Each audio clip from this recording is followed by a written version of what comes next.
Hello dear students, Edu Engine official channel में आपका स्वागत है। कैसे हैं आप सभी? आज हम आपके लिए लाए हैं क्लास 12 के केमिस्ट्री से एक बहुत ही इम्पोर्टेंट टॉपिक, एक चैप्टर जिसका नाम है उपसहसंयोजन यौगिक यानी कोऑर्डिनेट कंपाउंड्स। ये बहुत ही इम्पोर्टेंट चैप्टर है जो कि आपको नीचे के किसी भी क्लास में नहीं मिला है। पहली बार इस चैप्टर से आप फेस टू फेस हो रहे हैं। तो आइए इससे शुरू करते हैं। यहाँ पर हम इस चैप्टर में सीखने का उद्देश्य क्या है आपको कि आप जो है कोऑर्डिनेट कंपाउंड्स का बेसिक कॉन्सेप्ट जो होता है, मूल अवधारणा, उसे समझ पाएंगे। फिर कोऑर्डिनेट कंपाउंड्स के अंदर लिगेंड्स, समन्वय संख्या यानी कोऑर्डिनेशन नंबर और कोऑर्डिनेट बॉन्ड जो होता है उसको आप अध्ययन कर पाएंगे, उसका स्टडी कर पाएंगे। और फिर बोर्ड परीक्षा और कुछ प्रतियोगी परीक्षाओं में भी इस चैप्टर को पढ़ने से आपको काफ़ी फ़ायदा होने वाला है। तो आज हम सीखेंगे कुछ विशेष टॉपिक हैं, जैसे उपसहसंयोजन यौगिक क्या होते हैं यानी कोऑर्डिनेट कंपाउंड्स क्या हैं, उपसहसंयोजक बंधन यानी कोऑर्डिनेट बॉन्ड क्या होता है, फिर लिगेंड्स क्या होते हैं, और फिर कोऑर्डिनेट कंपाउंड्स के अंदर ये केंद्रीय धातु, परमाणु, समन्वय संख्या यानी कोऑर्डिनेशन नंबर और उपसहसंयोजन क्षेत्र को आपको समझना होता है। तो चलिए जल्दी से शुरू करते हैं। सबसे पहला टॉपिक है उपसहसंयोजन यौगिक यानी कोऑर्डिनेट कंपाउंड्स क्या हैं। ऐसे यौगिक जिनमें किसी केंद्रीय धातु परमाणु अथवा धातु आयन के चारों ओर एक या एक से अधिक लिगेंड्स उपसहसंयोजन बंधन में यानी कि कोऑर्डिनेट बॉन्ड द्वारा जुड़े रहते हैं, वैसे यौगिकों को उपसहसंयोजन यौगिक यानी कोऑर्डिनेट कंपाउंड्स कहा जाता है। कुछ एग्जाम्पल है आपके पास, जैसे ये पहला एग्जाम्पल आप देख पा रहे हैं, CONH3 और Cl3, यह एक कोऑर्डिनेट कंपाउंड है। ऐसे कंपाउंड आप लोग पहली बार देख रहे होंगे। इसमें क्या होता है कि एक केंद्रीय धातु परमाणु होता है, जैसे कि इसमें आपको CO दिख रहा है यानी कोबाल्ट दिख रहा है, और CO के साथ 6 NH3 जुड़े हुए हैं। 6 NH3 इस तरह से जुड़े हुए हैं।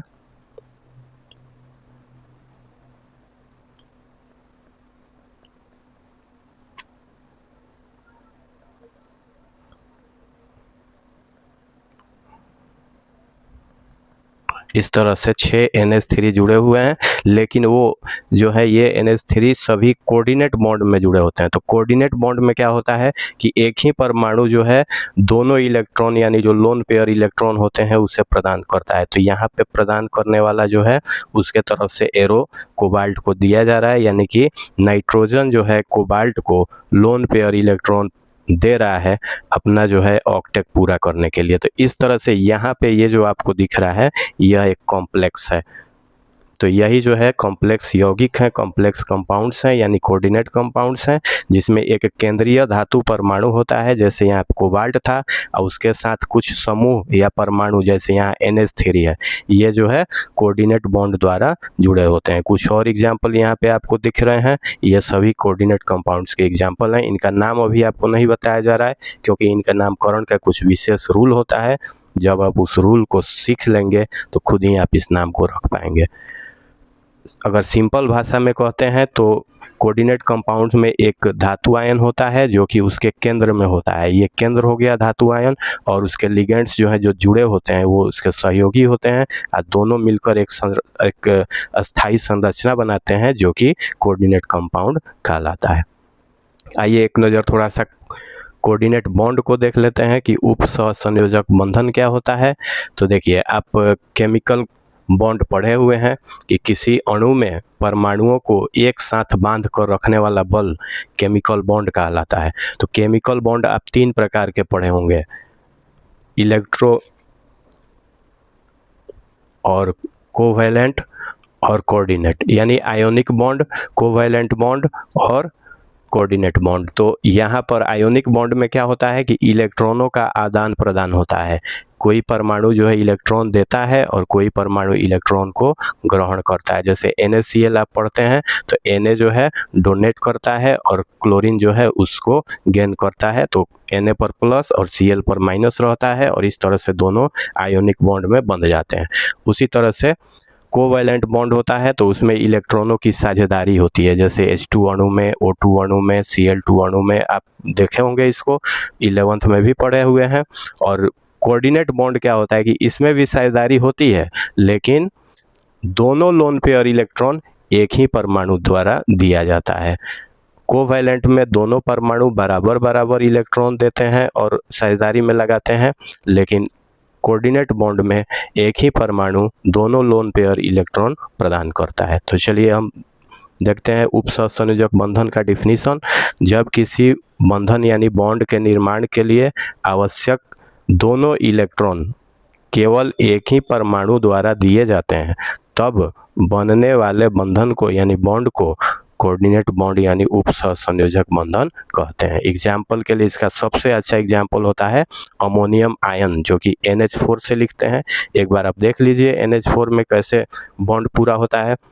हम लोग जानते हैं कि नाइट्रोजन की वैलेंसी 3 होती है, तो 3 नाइट्रोजन के साथ 3 ही हाइड्रोजन कोवैलेंट बॉन्ड में जुड़ सकते हैं, लेकिन ये चौथा जो है हाइड्रोजन कैसे जुड़ जाता है, तो यहाँ पे नाइट्रोजन के पास जो उसका 2 इलेक्ट्रॉन बच गए हैं, यानी एक पेयर लोन इलेक्ट्रॉन बच गए हैं, तो यही लोन पेयर इलेक्ट्रॉन वो क्या करता है कि हाइड्रोजन को साझेदारी में दे देता है। तो यहाँ पे जो है कोऑर्डिनेट बॉन्ड बनता है, यहाँ पे नाइट्रोजन और हाइड्रोजन के बीच कोऑर्डिनेट बॉन्ड बनता है। तो इस तरह से अमोनियम आयन में कोऑर्डिनेट बॉन्ड होता है। उसी तरह कार्बन मोनोऑक्साइड में भी कोऑर्डिनेट बॉन्ड होता है, और ये BF3NH3 में भी आपको नाइट्रोजन जो है अपना लोन पेयर इलेक्ट्रॉन देता है और उसका बॉन्ड पूरा हो जाता है।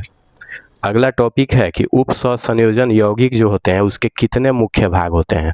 तो उपसहसंयोजन यौगिक के मुख्यतः 5 भाग बताए गए हैं। इसमें आपको होता है एक केंद्रीय धातु परमाणु, जो कि अभी हम आपको दिखा रहे थे।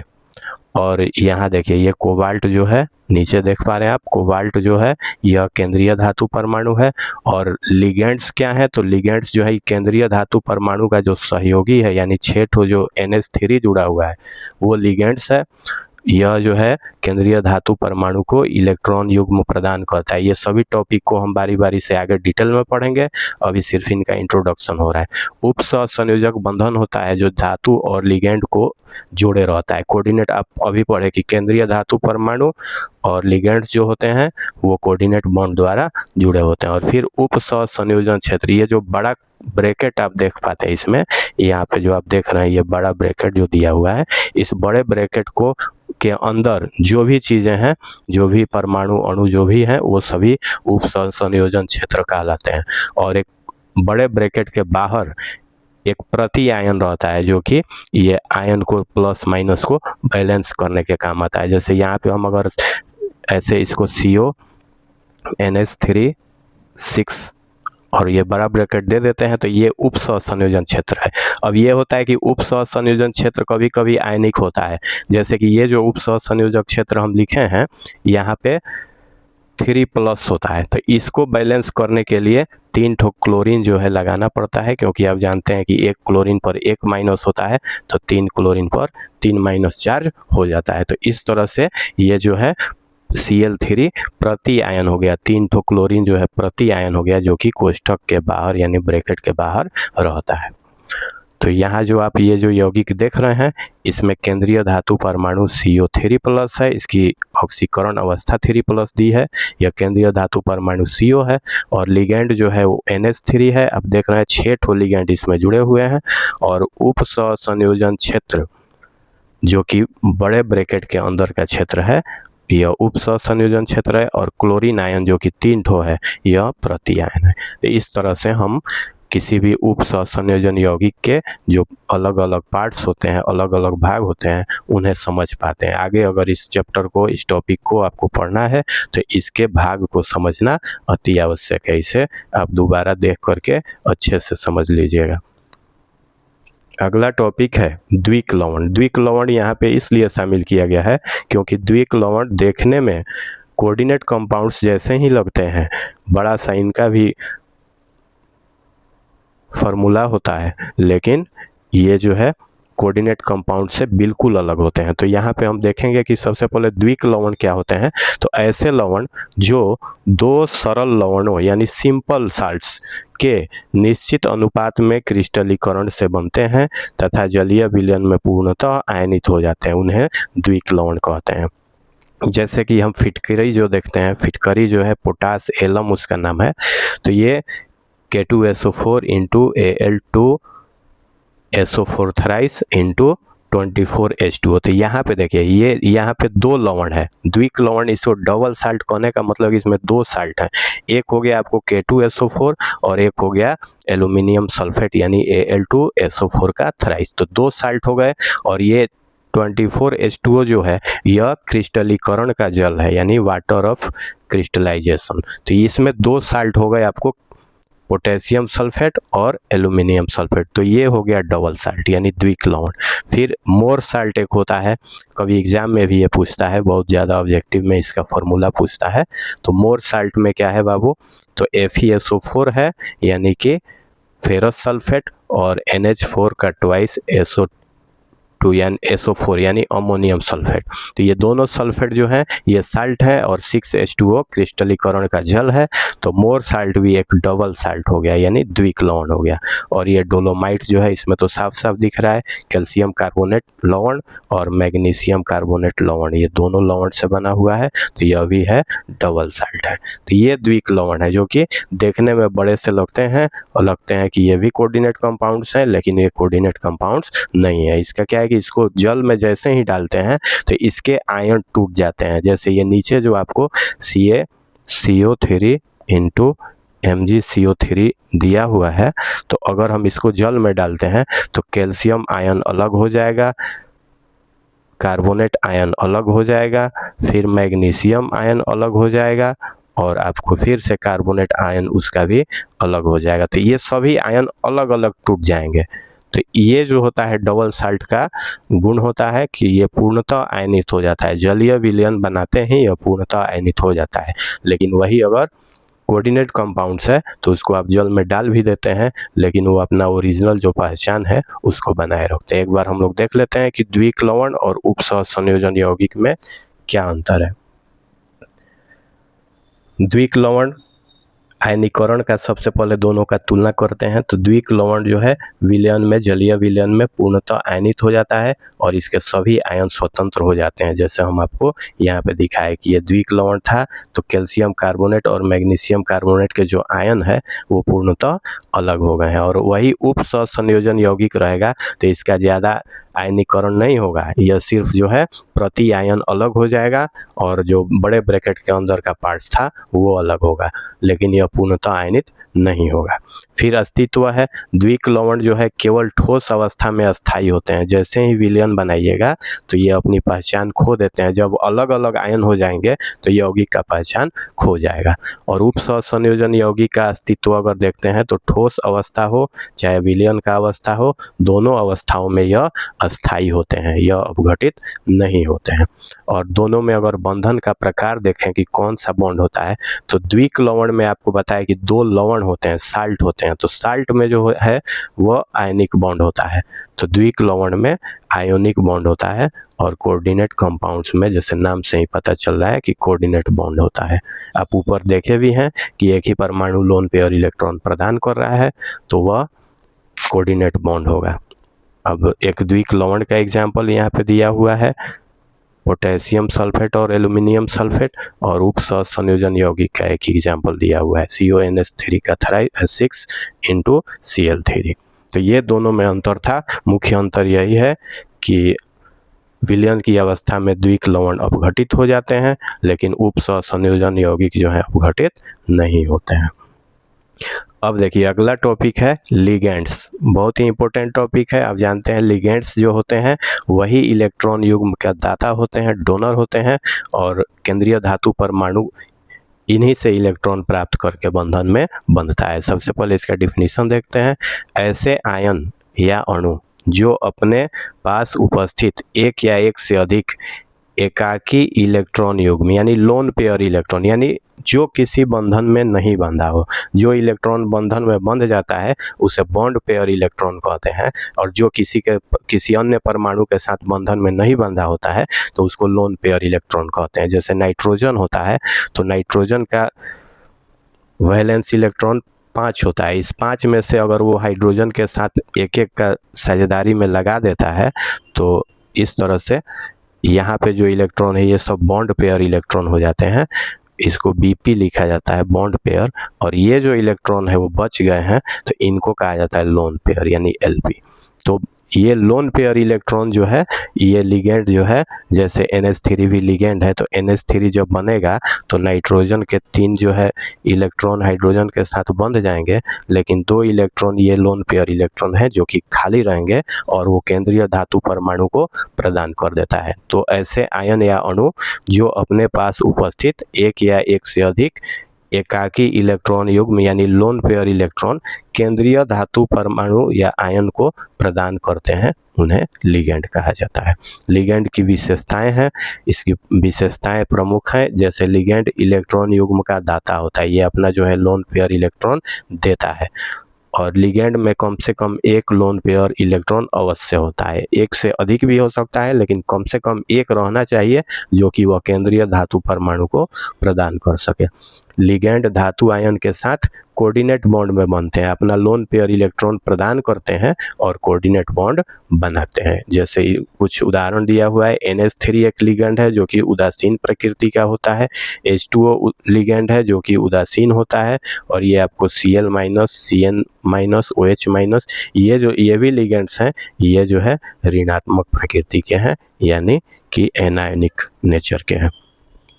याद रखने वाली इसमें प्रमुख बात है कि जिसके पास लोन पेयर इलेक्ट्रॉन होगा, एक रहे चाहे एक से अधिक रहे, वही लिगेंड बनने की क्षमता रखता है। जिसके पास नहीं रहेगा वो केंद्रीय धातु परमाणु को इलेक्ट्रॉन पेयर नहीं दे सकता, लोन पेयर इलेक्ट्रॉन नहीं दे सकता, तो वह लिगेंड नहीं बन सकता। अगला टॉपिक है अब लिगेंड के प्रकार। तो डेंटिसिटी के आधार पर यानी दंतता के आधार पर वो कितने उसमें दाता परमाणु उपस्थित हैं, कितने लोन पेयर इलेक्ट्रॉन व केंद्रीय धातु परमाणु को प्रदान कर सकते हैं, इस आधार पर डेंटिसिटी के आधार पर इनका वर्गीकरण किया गया है। ये 3 प्रकार के होते हैं। पहला है एक दंती या एक दंतुर, इंग्लिश में कहते हैं मोनोडेंटेट। दूसरा होता है द्विदंती या द्विदंतुर भी लिखता है बुक में इसको, और इसको कहते हैं इंग्लिश में बायोडेंटेट। और तीसरा होता है बहुदंती या बहुदंतुर, उसको कहते हैं पॉलीडेंटेट। सबसे पहले हम देखते हैं कि एक दंतुर यानी कि मोनोडेंटेट लिगेंड क्या होते हैं। तो ऐसे लिगेंड जो केंद्रीय धातु परमाणु को, ऐसे लिगेंड जो केंद्रीय धातु को एक लोन पेयर इलेक्ट्रॉन प्रदान करते हैं। जैसे NH3 में हम आपको बताए थे कि NH3 में जो है 3 हाइड्रोजन नाइट्रोजन के साथ बंध गया रहता है, लेकिन नाइट्रोजन का एक लोन पेयर इलेक्ट्रॉन रहता है जो कि केंद्रीय धातु परमाणु को वह प्रदान कर देता है। तो जो लिगेंड केंद्रीय धातु परमाणु को एक लोन पेयर इलेक्ट्रॉन प्रदान करता है वह एक दंतुर यानी मोनोडेंटेट लिगेंड कहलाता है। दूसरा है द्विदंतुर यानी बायोडेंटेट। इसमें क्या होता है कि जो लिगेंड होता है वह केंद्रीय धातु परमाणु को 2 लोन पेयर इलेक्ट्रॉन प्रदान करता है। इसमें 2 लोन पेयर इलेक्ट्रॉन प्रदान करने वाले परमाणु होते हैं और वह धातु से 2 बिंदुओं पर जोड़ते हैं, यानी कि 2 ठो कोऑर्डिनेट बॉन्ड बनाते हैं। तो इसको कहते हैं कि यह द्विदंतुर है। जैसे कि एथिलीन डाईएमीन, जिसको शॉर्ट में EN से सूचित किया जाता है। और फिर ये आपका ऑक्जेलेट आयन है C2O4 का 2-। तो इसमें जो है 2 परमाणु ऐसे होंगे जो कि केंद्रीय धातु परमाणु को लोन पेयर इलेक्ट्रॉन प्रदान करते हैं। तो जब 2 परमाणु 2 लोन पेयर इलेक्ट्रॉन केंद्रीय धातु परमाणु को प्रदान करके कोऑर्डिनेट बॉन्ड बनाते हैं, तो ऐसे जो लिगेंड्स हैं वो द्विदंतुर यानी द्विदंती या बायोडेंटेट कहलाते हैं।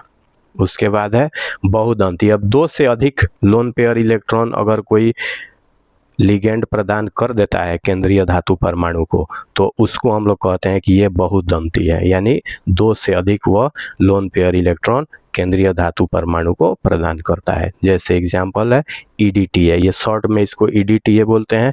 इसका पूरा नाम है ethylene diamine tetra acetic acid. तो यह हो गया आपको बहुदंती लिगेंड यानी पॉलीडेंटेट लिगेंड। ये ऑब्जेक्टिव में एक क्वेश्चन आता है कि EDTA कौन सा लिगेंड है, तो इसको आप कहेंगे कि ये बहुदंती लिगेंड है या षटदंती लिगेंड, यानी कि इसमें 6 परमाणु ऐसे होते हैं जो केंद्रीय धातु परमाणु को लोन पेयर इलेक्ट्रॉन प्रदान कर सकते हैं। अगला टॉपिक है समन्वय संख्या, कोऑर्डिनेशन नंबर। यह बहुत ही इंपॉर्टेंट टॉपिक है, इससे ऑब्जेक्टिव में बहुत ज़्यादा प्रश्न आते हैं, प्रत्येक वर्ष इससे प्रश्न आते हैं, इसलिए इस टॉपिक को आपको ध्यान से समझ लेना चाहिए। सबसे पहले इसका डिफिनीशन देखते हैं। केंद्रीय धातु आयन से सीधे जुड़े दाता परमाणुओं की कुल संख्या। दाता परमाणु कितने हैं, लिगेंड में दाता परमाणु कितने हैं उसकी संख्या को कहते हैं समन्वय संख्या यानी कोऑर्डिनेशन नंबर। जैसे कि ये पहला एग्जाम्पल आप देख पा रहे हैं CONH3 6, तो इसमें NH3 लिगेंड है। आप जानते हैं कि NH3 लिगेंड है, लेकिन NH3 में लोन पेयर इलेक्ट्रॉन प्रदान करने वाला सिर्फ नाइट्रोजन होता है। तो यह नाइट्रोजन जो है केंद्रीय धातु परमाणु को एक लोन पेयर इलेक्ट्रॉन प्रदान करता है। तो इस तरह से यह टोटल इसमें 6 NH3 हैं, तो एक NH3 का एक नाइट्रोजन लोन पेयर इलेक्ट्रॉन दे रहा है, तो 6 NH3 के 6 नाइट्रोजन लोन पेयर इलेक्ट्रॉन देंगे। तो इस तरह से लोन पेयर इलेक्ट्रॉन देने वाले परमाणुओं की संख्या 6 हो जाती है, तो समन्वय संख्या भी 6 हो जाती है। इसी तरह दूसरा एग्जाम्पल है PtCl4 2-, तो यहाँ पे लिगेंड जो है वो Cl4 है, तो Cl4 है तो एक क्लोरीन जो है Pt को एक लोन पेयर इलेक्ट्रॉन देता है, तो 4 क्लोरीन जो है वो 4 लोन पेयर इलेक्ट्रॉन देंगे, यानी कि दाता परमाणुओं की संख्या 4 है। 4 क्लोरीन ऐसे हैं जो लोन पेयर इलेक्ट्रॉन दे सकते हैं, तो समन्वय संख्या कितनी हो जाएगी, 4 हो जाएगी। और NiCO4 है तो इसमें CO लिगेंड है, CO लिगेंड, तो एक CO लिगेंड जो है वह एक लोन पेयर इलेक्ट्रॉन देता है, यानी इसमें का ऑक्सीजन जो है वो लोन पेयर इलेक्ट्रॉन प्रदान करता है Ni को यानी निकेल को। तो 4 CO हैं, तो इसका मतलब 4 ऐसे उसमें परमाणु होंगे जो कि Ni को लोन पेयर इलेक्ट्रॉन प्रदान कर रहे हैं। तो 4 परमाणु है, तो समन्वय संख्या कितनी हो जाती है, 4 हो जाती है। अब यहाँ पे ध्यान देने वाली एक इम्पोर्टेंट बात है कि समन्वय संख्या जो होता है यानी कोऑर्डिनेशन नंबर जो होता है वो दाता परमाणुओं की संख्या पर डिपेंड है, लिगेंड की संख्या पर डिपेंड नहीं है। यहाँ देखिए 6 लिगेंड है, पहले वाले एग्जाम्पल में NH3 6 है तो समन्वय संख्या 6 है। तो ये मत समझ जाइएगा कि 6 लिगेंड है तो समन्वय संख्या 6 हो जा रहा है तो हर बार ये सही होगा, ऐसा नहीं है। जब आपको द्विदंतुर यानी बाइडेंटेट लिगेंड रहेंगे, जैसे EN है, तो मैं आपको एक एग्जांपल लिख के दिखा दे रहा हूँ। जैसे यहाँ पे मान लीजिए कि लिखा हुआ है Ni और EN का ट्वाइस, तो यहाँ पे अगर आपको कोई पूछे कि समन्वय संख्या कितनी हो जाएगी, तो देखिए EN जो है बाइडेंटेट है, यानी कि इसमें 2 परमाणु ऐसे होते हैं जो निकेल को लोन पेयर इलेक्ट्रॉन दे सकते हैं। तो बाइडेंटेट है तो 2 परमाणु इसमें हैं तो जो दे रहे हैं लोन पेयर इलेक्ट्रॉन। तो जब EN में 2 परमाणु हैं तो यहाँ पे EN का ट्वाइस लिखा है, यानी कि 2 दूना 4 हो जाएगा। तो यहाँ पे जो है समन्वय संख्या 4 हो जाएगा। एक EN में 2 परमाणु ऐसे हैं जो लोन पेयर इलेक्ट्रॉन दे रहे हैं, तो यहाँ पे 2 EN लिखा है, तो इसका मतलब है कि इसमें 4 परमाणु हो जाएंगे जो केंद्रीय धातु परमाणु को लोन पेयर इलेक्ट्रॉन प्रदान करते हैं। तो इस तरह से इसमें जो है समन्वय संख्या 4 हो जाएगी। उसी तरह से मान लीजिए कि लिखा हुआ हो CO EDTA और बड़ा ब्रैकेट दिया हुआ है, तो इसका मतलब है कि यहाँ पर समन्वय संख्या पूछा जाए आपसे कि कितनी होगी, तो आप जानते हैं कि EDTA जो है उसमें 6 ऐसे परमाणु होते हैं जो केंद्रीय धातु परमाणु को यानी यहाँ CO को लोन पेयर इलेक्ट्रॉन दे सकते हैं। तो EDTA भले ही एक दिख रहा है लेकिन इसमें 6 परमाणु ऐसे हैं जो केंद्रीय धातु परमाणु को लोन पेयर इलेक्ट्रॉन दे सकते हैं, तो इसलिए यहाँ भी कोऑर्डिनेशन नंबर हो जाएगा 6। तो इस तरह से हम देख रहे हैं कि लिगेंड की संख्या से कोऑर्डिनेशन नंबर डिसाइड नहीं होता है, उसमें दाता परमाणुओं की संख्या कितनी है इससे कोऑर्डिनेशन नंबर डिसाइड होता है। उम्मीद है आप इसको समझ गए होंगे। आगे बढ़ते हैं, अगला टॉपिक है उप सहसंयोजन क्षेत्र और प्रत्यायन। उप सहसंयोजन क्षेत्र क्या होता है? तो देखिए, उप सहसंयोजन यौगिक में जो बड़े ब्रैकेट के अंदर जो भी पार्ट होता है, अभी हम आपको बताएं, जैसे यहाँ पे आप देख सकते हैं बड़े ब्रैकेट के अंदर है CONH3 6, तो ये बड़े ब्रैकेट के अंदर जो भी पार्ट है उसको कहते हैं उप सहसंयोजन क्षेत्र। और प्रत्यायन क्या होता है? तो उप सहसंयोजन यौगिक में बड़े ब्रैकेट के बाहर जो आयन उपस्थित रहते हैं उनको प्रत्यायन कहते हैं। जैसे यहाँ पे Cl3 है, CONH3 का 6 और यहाँ Cl3 जो लिखा हुआ है, तो यह 3 जो है Cl3 क्लोरीन जो है ये प्रत्यायन है, और ब्रैकेट के अंदर का जो पार्ट है वो उप सहसंयोजन यौगिक है। एक और एग्जांपल है, आप एक और एग्जांपल देख लीजिए, K4FeCN6 है यहाँ पे, तो उप सहसंयोजन क्षेत्र कौन होगा? तो जो बड़े ब्रैकेट के अंदर है यानी FeCN6। और प्रत्यायन क्या कौन होगा? जो बड़े ब्रैकेट के बाहर है, चाहे लेफ्ट साइड हो चाहे राइट साइड हो, इससे बहस नहीं है। बहस ये है कि ये बड़े वाले ब्रैकेट के बाहर है। तो आज ये टॉपिक जो है कैसा लगा आपको अवश्य बताइएगा हमें कमेंट में, और आप एजो इंजन ऑफिशियल चैनल को सब्सक्राइब करें और इस वीडियो को लाइक करें, और आगे भी अपने दोस्तों को भी बताएं। हम यहाँ आपको लगभग सभी टॉपिक के एक एक करके धीरे धीरे आपको समझने योग्य वीडियो बनाते रहेंगे। धन्यवाद। जय हिंद।